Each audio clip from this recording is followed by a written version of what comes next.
up in an island, so my playground was the ocean and the beach. And there is agriculture in the Canary Islands, but while I was there, I was not really interested in it, or it was not something I thought about at the time. I always liked biology though.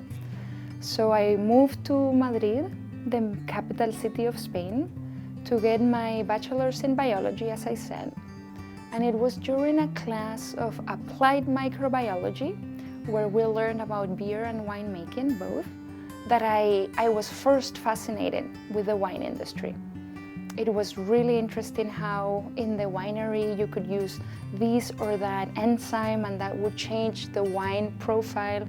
And that intrigued me a lot, because at that point, to me, wine tasted like wine. I could not differentiate any subtleties in flavor. So after that class, I decided, let's see if this is true or not. And I signed for a tasting class in the chemistry faculty, we call it, so the chemistry department. And it was true. I started to taste wines, and we had this professor who would walk us through how you taste, what things should you be noticing, diluting the more pure flavors in water and teaching us how to detect them. And that is when I was blown away. And I decided from now on, this is what I want to do. I want to learn more about the wine industry. And for the thesis of my master's, I wanted to do a research with somebody that was doing anything wine or viticulture related. At that point in life, I didn't know which one of the two I liked. And Spain is actually one of the greatest countries to fall in love with viticulture, because it really showcases how humans adapt to the environment that we have, and then we learn how to farm with the challenges that each place has, right? So for instance, if you go to the north of Spain, to the region of Galicia, it's very humid, it's very rainy, it's cloudy most of the time. So the way they farm grapes, it's completely different to the way we farm grapes in the islands, where we have the complete opposite problems. Like, we have no water, we barely have soil, and this is the case of Lanzarote, where they make those hollow conical shapes and they plant the vine in the middle. That is called jeria, because there is no irrigation, and it also serves a purpose of protecting the vines from the extreme winds that place experiences. But being able to travel to all of these different places to collect data and see all the beauty in these different ways of growing grapes was ultimately what made me fully decide viticulture is the thing I love the most. This is what I want to keep learning. And I did some winery and lab aspect during the internship, but it wasn't as exciting as the traveling and go collect data, and then they taught me how to measure water potential, and I became really good at it, and that encouraged me and made me feel, I can even be good at this. So after that, which was only 1 year, I was still thirsty for more knowledge, and that's how I ended up here in Washington State. I joined Marcus Keller's lab, and it has also been an insane, beautiful adventure. And I have learned how to become a scientist too, because during your bachelor's, I don't know if it's that I was not mature enough to get all that knowledge, but I don't feel that I was a scientist when I graduated at the time. I feel I am a scientist now.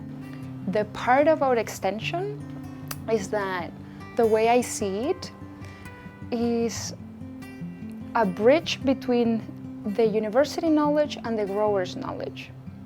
And extension allows to make all of these complicated theorems and just these formulas and the things that are very sciencey applicable, so that it will make the grower's life easier. For example, if we know about the water potential and the degree of stress that the vines can tolerate without hurting yield, but still getting all the benefits of more tannins, more phenolic compounds being produced, more anthocyanins, which are interesting for winemakers, then you can sell your fruit at a higher value because it would be considered premium. And that has all of this research behind. Or for example, cold hardiness. All of those are very applicable on the grower's calendar and have a lot of science behind them backing why we do the things that we do in the vineyard and how can we improve if there is room for improvement. If you have a lot of curiosity and you were the kid that always wanted to learn the reason behind why things work the way they do, science is going to be a great field for you. I don't remember this, but my mom always told me that when I was a little girl and during Christmas or for my birthday, they gifted me a doll that would cry and move her eyes. I would not want to play with the doll. I would want to tear it open and learn about the mechanism inside and why is this doll crying if it's not real? So I guess that I always had in me this thirst for learning how things work, right? So that is something that everybody tells me I have always had.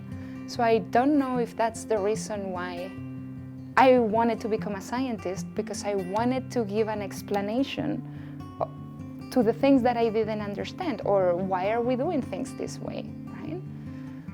So if you relate to that feeling, you should definitely become a scientist. A very important thing, no matter what the scientific discipline is to learn that it's okay to be wrong.